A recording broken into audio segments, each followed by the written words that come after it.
She's willing to step one more step over the line about sexuality and about real-life issues than most of the people around her. Demi's determination to succeed in movies is sort of unequaled by any other movie star.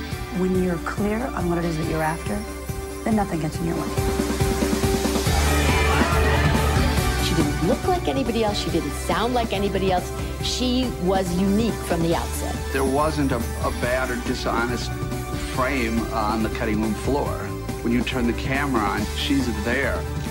The big guys in suits don't necessarily like it when you're as smart as they are. She was paid $12 million, which was the highest salary a female actor had ever been paid. I feel like I'm just scratching the surface.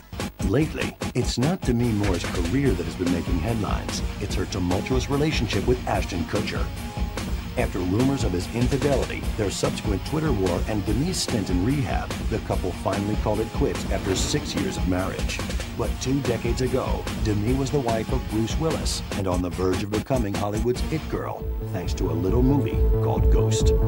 It was a really important turning point for her. The role was actually originally offered to both Molly Ringwald and Meg Ryan. Luckily for Demi, they turned it down. Director Jerry Zucker resumed his search for the female lead. He had seen Moore on screen and knew she would be just right for the part of Molly Jensen, a young widow who reconnects with her husband's spirit after his murder. It was really a film called The Seventh Sign that showed me that she had much more maturity than I had seen and greater strength than I had seen in her previous roles. I met Demi, but she didn't read for the part. I didn't feel I needed to have her read because I knew she could do it. Ghost was a low-budget film with modest expectations. The fact that Jerry made a love story work with a dead guy, it just had a lot of risky elements to it. But it struck a chord with the audience and dominated the box office in the summer of 1990, drawing critical acclaim and even topping receipts of Die Hard 2, the popcorn thriller starring Bruce Willis.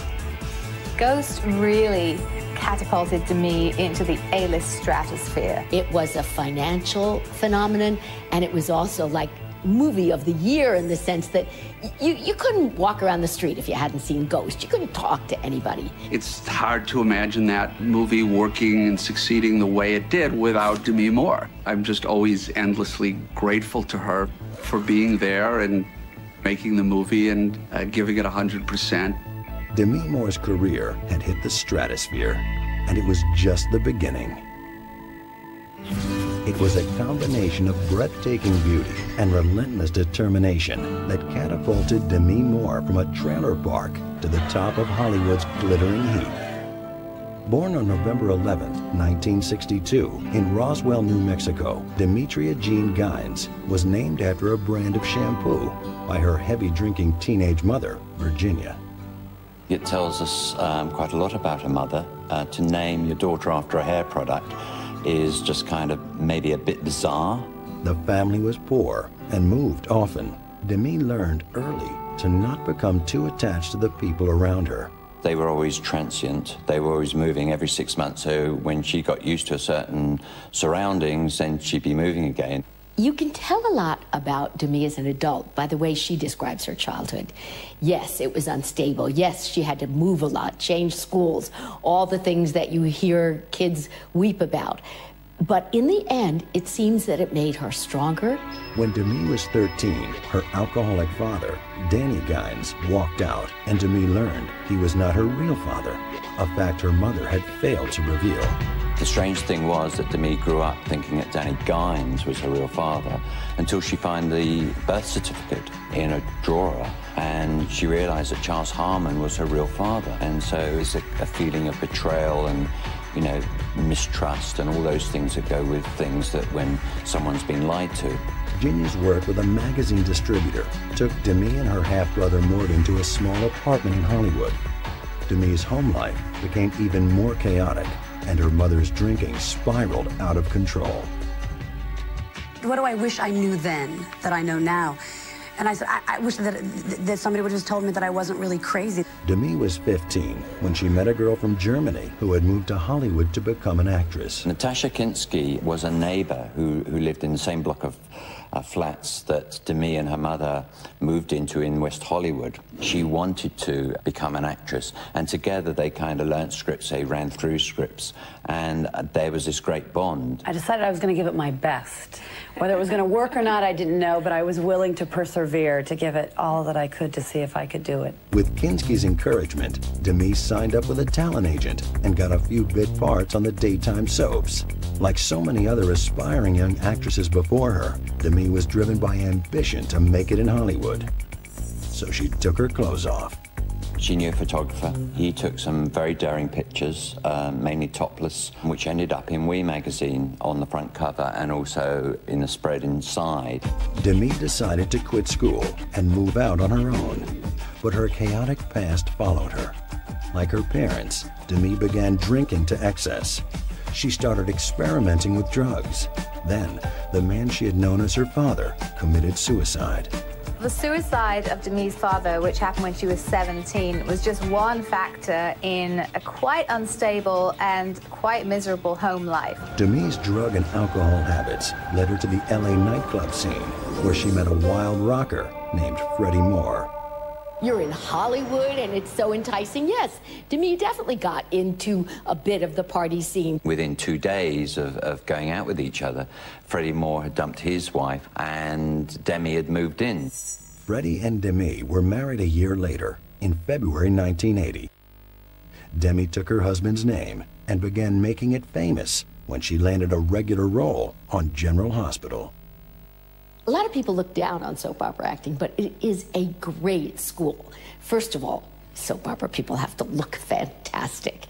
And second of all, they have to work very fast. If you choose to stay there, you can. And a lot of people do, and they like it. And I think that's great. For me, I didn't want to stay in doing a series or television, for that matter. After a taste of television, Demi was hungry for greater success. She was determined to be a movie star. Most people who become movie stars or actors, they all come from poverty, or they all come from childhoods that weren't quite as normal or weren't quite as happy as the regular people have. And I think that gives them the drive to want to succeed. The striking young actress was drawing attention at Universal Studios, where she had a full-time contract on General Hospital.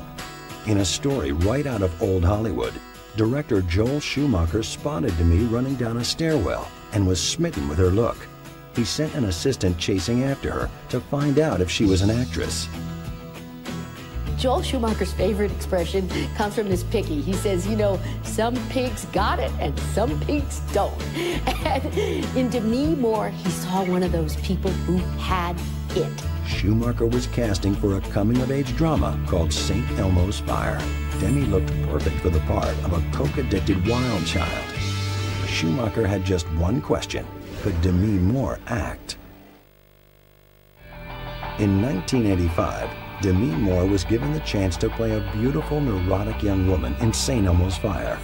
It was a breakout role that offered a chance at stardom to the young actress who could still taste the poverty of her youth. But Demi's wild ways came dangerously close to blowing the deal.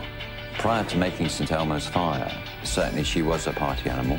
Demi's life at that time consisted of a lot of drugs, a lot of partying, and a lot of rock and roll. Demi turned up for St. Elmo's Fire for the costume fitting. She turned up smelling like a brewery, in the words of Joel Schumacher.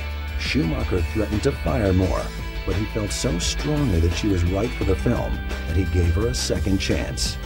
With her movie career on the line, 22-year-old Demi checked into a rehab facility. So she went away and she cleaned up her act, because this tells us an enormous amount about Demi's determination to succeed. Moore showed up for rehearsals clean and sober and joined the group of sexy young actors who became known as the Brat Pack. St. Elmo's Fire was a coming-of-age movie about a bunch of college graduates, and it really launched the Brat Pack, as the term was coined by New York Magazine. The Brat Pack was sort of like the changing moment in film history and social history. You talk about teen idols or teen role models.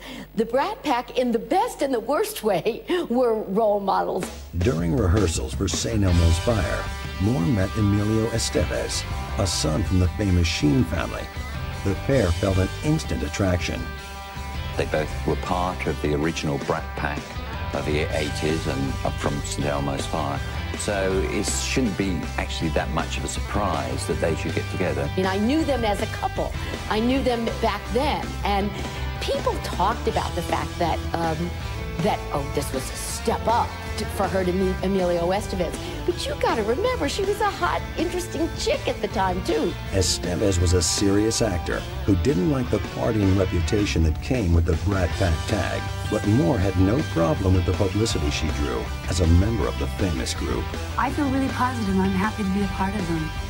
I've learned a lot from them. What a great launching pad to be named the Brat Pack, because the Brat Pack obviously would get more attention than sort of any other general kind of movie with a general kind of cast. Moore's next film, About Last Night, was a romantic comedy co-starring fellow Brat Packer Rob Lowe. In that movie, both she and Rob Lowe began this long history of people falling in love with them, envying them, and also kind of almost making fun of them. In 1986, Moore teamed up with her new boyfriend, called Wisdom, which Estevez also produced. The experience introduced Demi to the power that came with producing your own material. Demi's radar was alert to every opportunity. You start on a soap opera and you realize the guys who are really getting the big toys are the people in the movies. You become a movie star and you realize that the people who get to move the chess pieces also have a different side of the action and can control their destiny. Demi had divorced her rocker husband Freddie Moore in 1985, and just a year later announced her engagement to Estevez. The invitations were already in the mail when Demi called the wedding off. She'd been married before, and something in her knew that it just wasn't right. I don't think those two people stopped loving each other, and they remained off and on good friends over the years. A few months after splitting with Estevez, Moore met Bruce Willis, a wild, womanizing actor best known for his sexy detective series, Moonlighting. Demi met Bruce Willis kind of under strange circumstances, if you like, because she was going to a screening of Estevez's movie, Stakeout. And if you think they'd broken up and they called off their wedding, maybe it was kind of a weird thing for her to consider going. Demi was growing in her experiences and in her success, and Bruce was the hot, gettable bachelor. He was the mystery man, the hottest guy in town. Walter Bruce Willis played a fast-talking, risk-taking detective on Moonlighting. Willis shared many of the same qualities with the popular TV character. When they met, Bruce was certainly a party animal. Well, Demi was a wild woman who needed a little taming, too. I think they both challenged each other, and they both loved each other. But most of the press didn't believe Moore and Willis would last a week. When the couple went on a beach holiday together, the headlines labeled it a fling. 4 months later, they were secretly married. They went to Vegas to see a boxing match, and they ended up getting married. When they returned to Hollywood, Bruce and Demi were married properly in a big swank ceremony presided over by Little Richard. But they didn't want it photographed, they didn't want it pictured, so they held it on a Warner Brothers film lot. So basically the helicopters couldn't even spy on them, nobody could get in, there were no pictures to be released. The combination of mercurial Willis and dynamite Demi was a tabloid lure. Everywhere they went, the paparazzi followed. They couldn't take 2 steps. He couldn't change his jacket. She couldn't put on a dress or do her hair a different way that it didn't make headlines. The media frenzy became so intense that the couple hired bodyguards to protect them. Then, one night, Moore was accidentally knocked down by the press at a Hollywood premiere. Willis was furious. He got mad and he literally told them to clear off, and enough is enough, go away, leave us alone. And of course they got pictures of him going wild at the paparazzi. But the media became even more intrigued when Moore and Willis announced they were about to become parents. Demi insisted on a drug-free delivery. Her 15-hour labor was documented by 3 video cameras, and she invited friends to witness the entire event. It was almost like shooting a movie because they had sort of 3 video cameras. And even when she was giving birth, her main concern was, oh, is this all being caught on camera? Have you got it all? Have you got it all? On August 16, 1988, Willis delivered the child himself a girl named Rumor. Moore took time out to be a mom. It wasn't like Demi complained a lot about her childhood, but she understood that what that lack of stability can do to you, and she was determined that she'd provide that for her child. And maybe at the same time, it was a way for her to grab some stability for herself. Offers for movie roles kept coming in, but Moore was happy at home with her new baby. Then, Demi read a script for a project called Ghost, an inexpensive film with modest expectations. Demi instantly recognized that the story of love and spirituality would make her a star, and she had to be in it. In the early 90s, Demi Moore and Bruce Willis were becoming a Hollywood power couple. Now with a new baby in tow, Demi had to balance motherhood with career ambitions. An entourage followed her wherever she worked to help look after her infant daughter. So far, it's been okay. And she comes to visit me every day, and that's how we make it work. She demanded that this huge entourage accompany her on set. At every turn, she had a masseuse, a hairdresser, a psychic. You name it, she had it. Was she demanding? Yes, but I also think Demi understood that that demand could help her not only do her job better, but be a mom at the same time, which is really hard. After making the disappointing black comedy We're No Angels with Robert De Niro and Sean Penn in 1989, Moore read dozens of scripts looking for the role that would take her out of the realm of working actresses and into the select circle of movie stars. Demi Moore was so driven and so ambitious that she makes Madonna look laid back by comparison. When Moore read the script for Ghost, she knew the part of Molly Jensen would allow her to show more emotion on screen than any role she had played before. Director Jerry Zucker had seen Moore's performance in 1988's The Seventh Sign.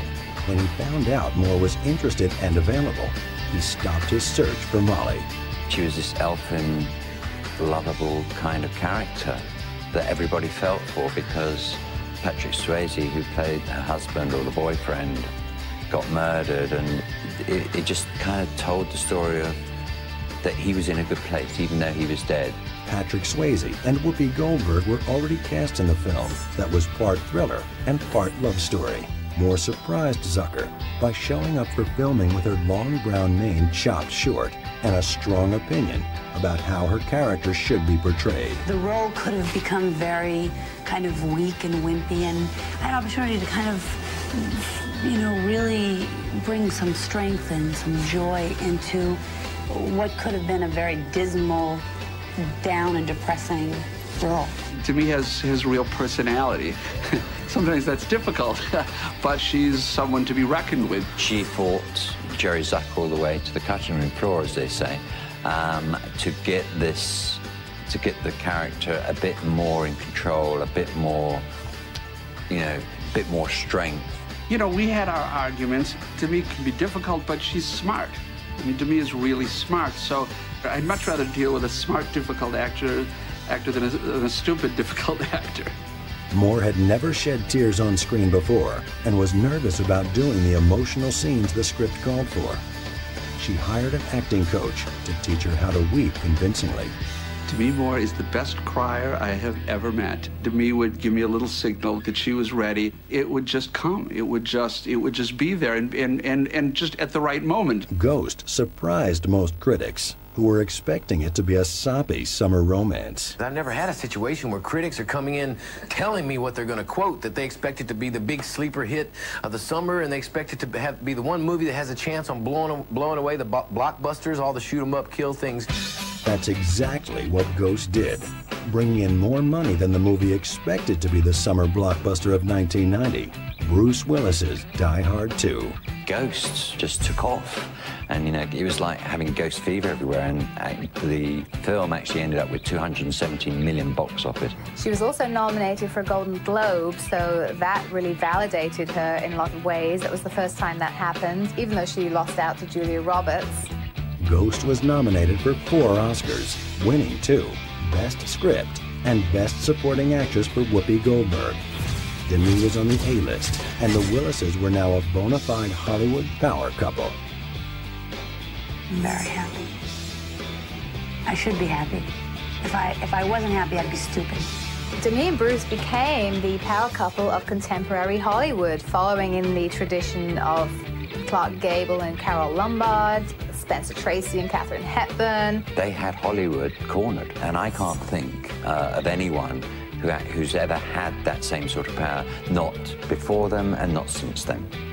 But success drew envy, and the tabloids brought out their checkbooks for Moore's alcoholic mother. Virginia told them all about Demi's wild child days and partying nights, and sold her childhood photos. It was just a bizarre thing because most people wouldn't actually sell their story to the newspapers or to a magazine about their own daughter. Moore couldn't control her mother, but she and Willis wanted to exert more power over their careers. They formed separate production companies. The first movie for Moore's production company, Rough Glen Films, was Mortal Thoughts. She and Willis both starred in the film. Demi soon learned that being a producer meant she had to be tough. Demi was regarded, if you like, in bitch terms, because she knew what she wanted and she wasn't going to be told what she wanted, because she was the producer. She was now in control of her movie. Moore had become a Hollywood power player, commanding huge fees, choosing her own roles, reshaping them as she liked, and demanding an endless list of perks. Demi always wanted more of everything. She wanted more money, she wanted more personal assistants, more people in her entourage. She earned herself the nickname Gimme More. By the time Moore filmed The Butcher's Wife in 1991, she was handing out notes to other actors with hints on how they should play scenes. If you're A-list, you can get away with quite a lot of things that most probably you wouldn't do if you weren't A-list. And one of those things to have your name above the title says a hell of a lot about the box office power that you have. Early screenings of The Butcher's Wife indicated the film would flop, but Moore knew how to save it. She went looking for publicity and found it on the cover of Vanity Fair. The Vanity Fair shoot, as it's now known, was in fact very controversial, because here we had a picture of Demi completely naked, head to toe, and pregnant. The shot was taken originally for the Willis family, but it made the cover of Vanity Fair and became a social milestone. It was banned, it was covered in, brown paper bags in some of the Bible sort of counties of America. I think it was a combination. I think it was a real celebration of womanhood, and at the same time it was like, oh, show them. Most of Middle America found it offensive and just plain gross. A lot of other people found it inspiring and beautiful. Either way, there were very strong reactions, which is something Demi is famous for. Moore got the publicity she was looking for, and plenty of criticism to go along with it. All of that is just stuff that gives people juice to talk about. They always look for things to tear people down or things to make them less of something, or a reason why you shouldn't look up to them or make them important. By the time their second daughter was born, on July 20th, 1991, Demi Moore and Bruce Willis were Hollywood's highest profile power couple. They were both making millions on hit films and producing their own pet projects. And Demi was generating controversy that reached well beyond the movies. But was she going too far? By 1991, Demi Moore was a power to be reckoned with. Ghost had made her a bona fide movie star, and her nude and pregnant image on the cover of Vanity Fair had made headlines far beyond the entertainment pages. Riding a wave of worldwide publicity, Moore sailed into her next project, A Few Good Men. A Few Good Men was very important to me. She kids around about the fact that everyone said, you're in a movie with Tom Cruise and there's no kissing and there's no love scenes. But that's exactly what she wanted. At a time when everybody was talking about her body and her being sexy. When Moore joined the cast of A Few Good Men, she had third billing behind Tom Cruise and Jack Nicholson. But Demi didn't see it that way. Demi had returned to making movies. They seemed to follow this entourage of hairdressers, nannies, publicists, you name it, they had it, bodyguards, helpers. And she also got this reputation of being a prima donna. This time, Moore even insisted that Tom Cruise and Jack Nicholson get in line behind her. She fought to have her trailer as the #1 trailer, which is kind of unheard of. But, you know, Jack Nicholson and Tom Cruise, you know, but she got her way, and so she got the trailer. But being a movie star was no longer enough. Moore and husband Bruce Willis had a new business in mind. Along with Arnold Schwarzenegger and Sylvester Stallone, they launched Planet Hollywood. It was a very successful restaurant, and it was basically for movie fans. It was, you know, being operated by the most formidable movie stars of that period. Their careers were hectic, and the power couple now had 3 children. They bought a country home in Haley, Idaho, that could provide their growing family with a respite from the pressures of Hollywood. They liked Idaho because they were out of the way. Nobody bothered them. They could walk around. They could do their shopping. I think they found it a haven. I think they found it beautiful. They both appreciated the beauty of the environment. But living in Idaho didn't stop Moore from making plans for another wave of publicity to accompany the release of A Few Good Men. She found her way back onto the cover of Vanity Fair with another controversial photo. This time, Demi was wearing a man's suit. Demi was stark naked, but painted as if she had clothes on. And not until the cover came out and allowed enough time for speculation, you know, was it absolutely confirmed that this was just airbrush paint, skin, Demi, and paint. That was a message to Hollywood that, you know, don't mess with me type of thing, because I can be feminine, but I can also be tough and powerful. Soon after the controversial cover, Moore became the subject of water cooler chatter again as the star of Indecent Proposal. She demanded and got $5 million to star opposite Robert Redford. Demi must be one of a few actresses that set the standard of what women should be paid in movies. Indecent Proposal not only earned Demi a record-setting paycheck, it put her on the cutting edge of social discourse. Indecent Proposal caused an enormous stir when it was released, because the premises of it was that, you know, would you sleep with someone for $1 million? The running line was, would you sleep with Robert Redford for $1 million? And as Demi said, most people said to her, I'd sleep with Robert Redford for nothing. Moore had spent her adult life chasing fame and fortune, and by the time Indecent Proposal came out, she had a unique perspective on the power of money. Happiness comes from within, and I think it can make life nice, but it certainly doesn't buy you happiness. What did make Demi happy was developing projects she could star in.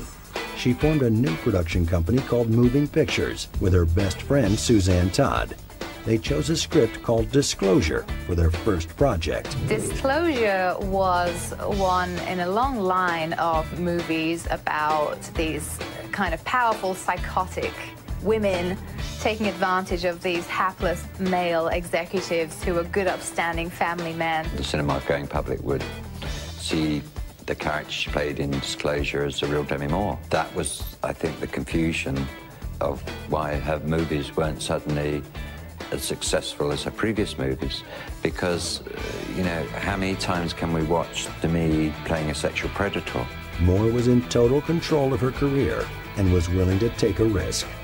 Moving Pictures was preparing to make its next film, The Scarlet Letter, based on Nathaniel Hawthorne's dense metaphorical novel. Before the film was even released, there were objections that she would play Hester Prynne.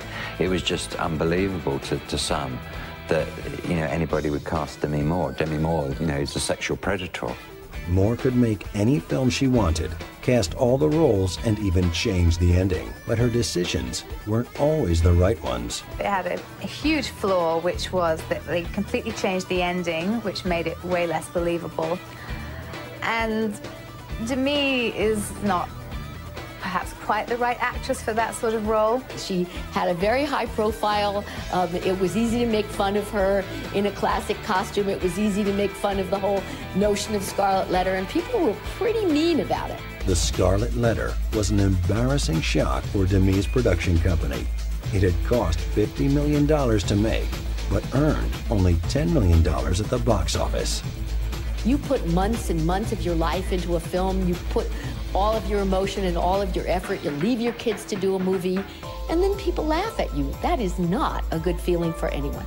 But Moore and Willis had investments outside of Hollywood that were paying off. In 4 short years, the Planet Hollywood restaurant chain had grown to 24 outlets in 9 countries, and it went public in early 1996, giving the company a market value of $2.7 billion.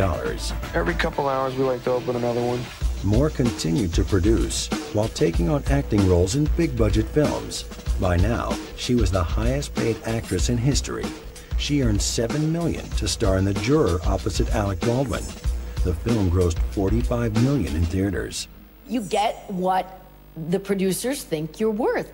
And it wasn't a matter of her putting her foot down. She didn't even have to be that demanding about it.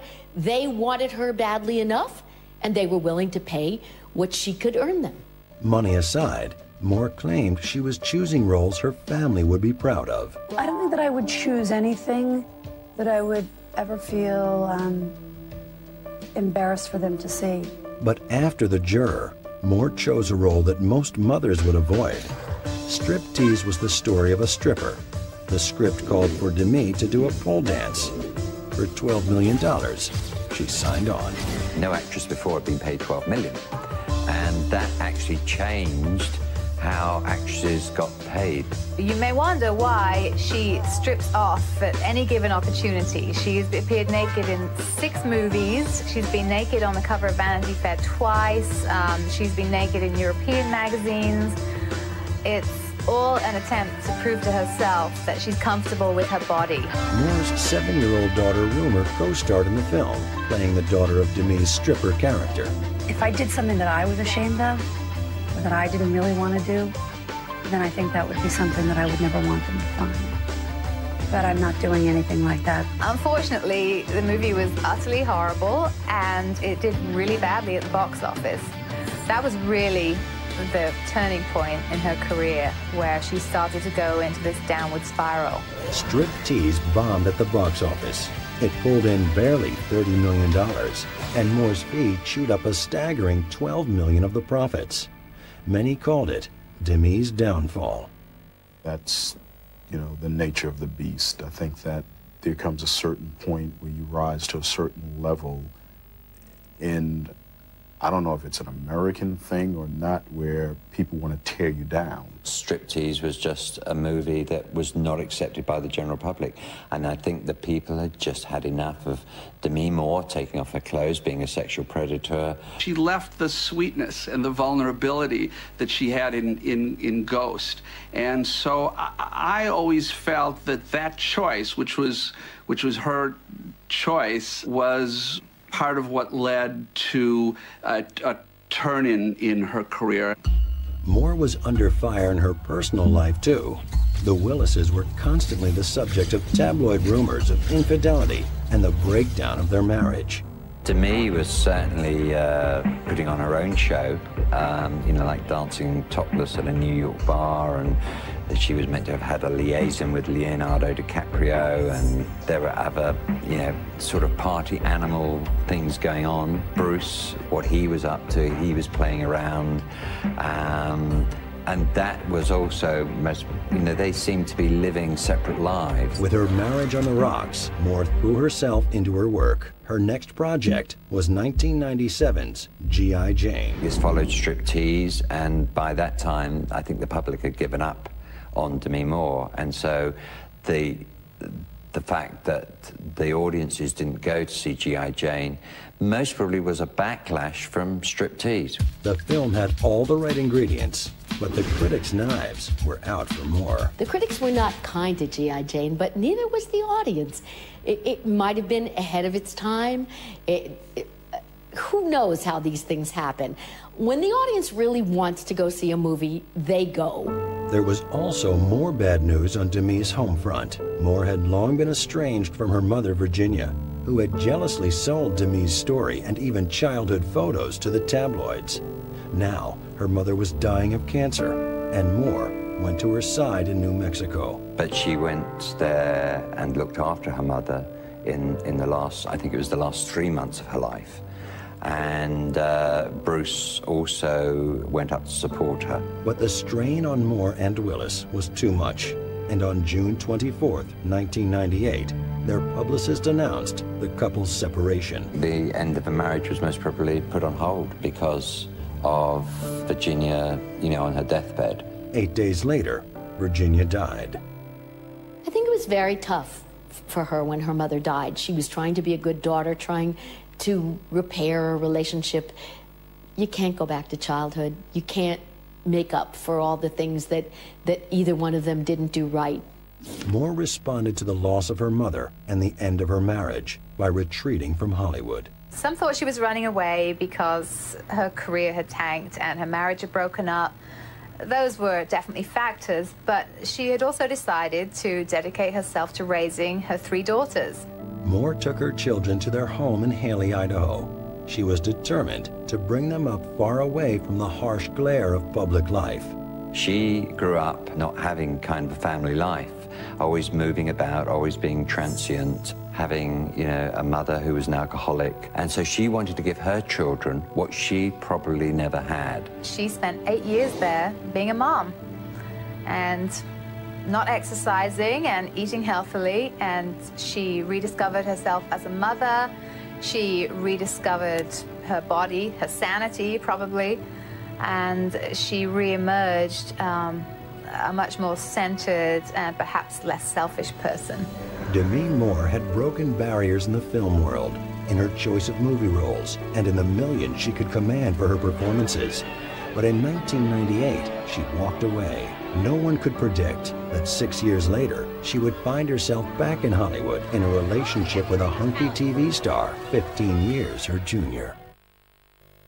The early 90s were a fabulous time for Demi Moore. Married to action hero Bruce Willis, she was the star of a string of hits that earned her more than $10 million each, a producer of films with a public profile that went well beyond acting.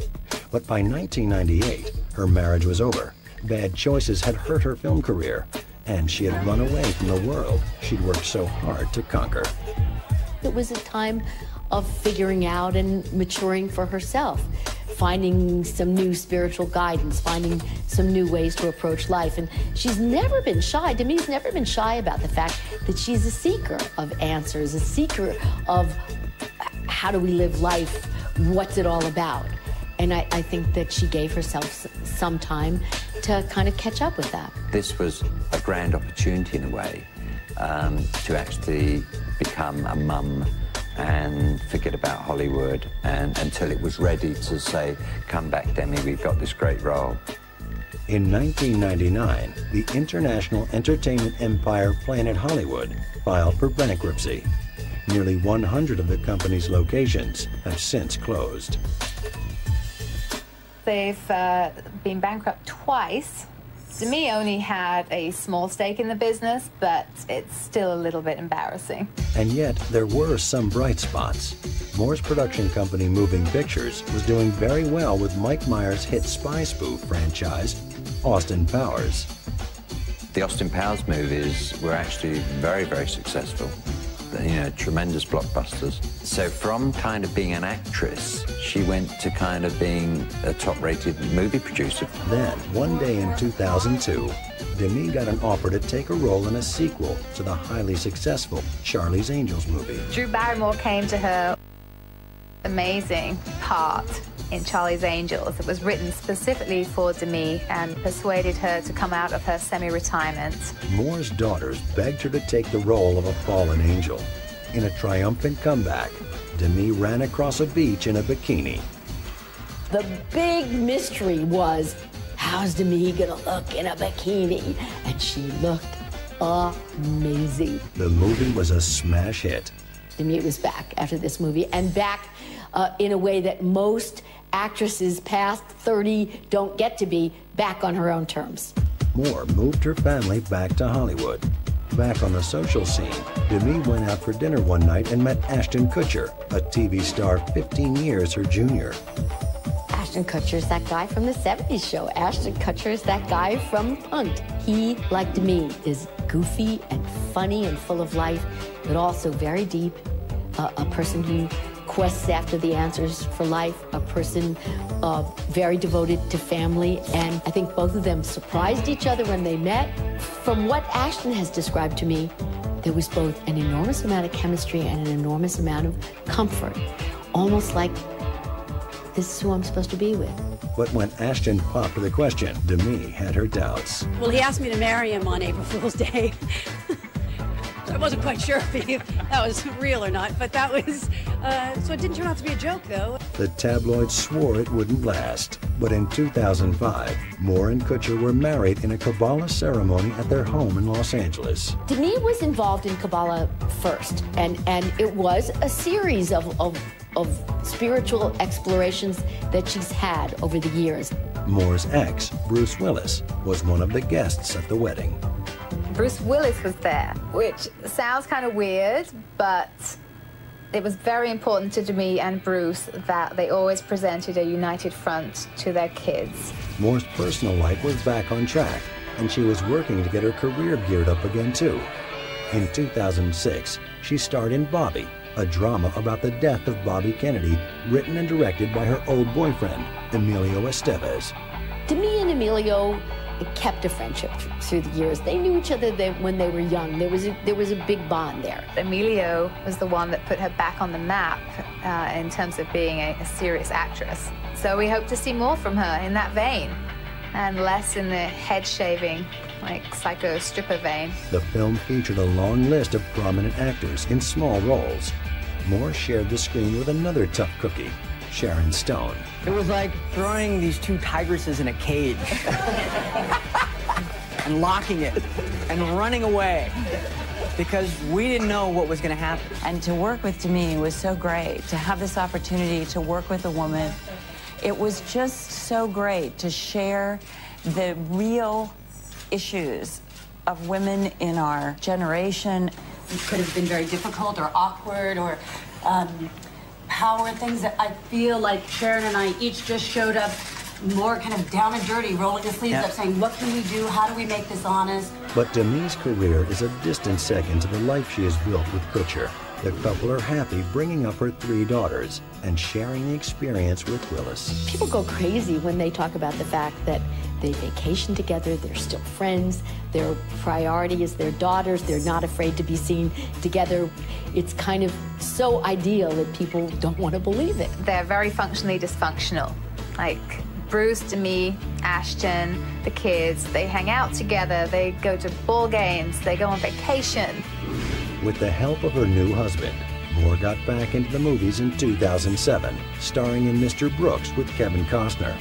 Ashton, who Kevin Costner describes as one of the smartest guys he knows about film, was doing a film with Kevin Costner and just happened to take the script home to Demi and just happened to tell Kevin that he thought Demi would be good for that part. If something comes along that suits her, I think she'll take it. She could just pick up a movie that, you know, becomes a blockbuster.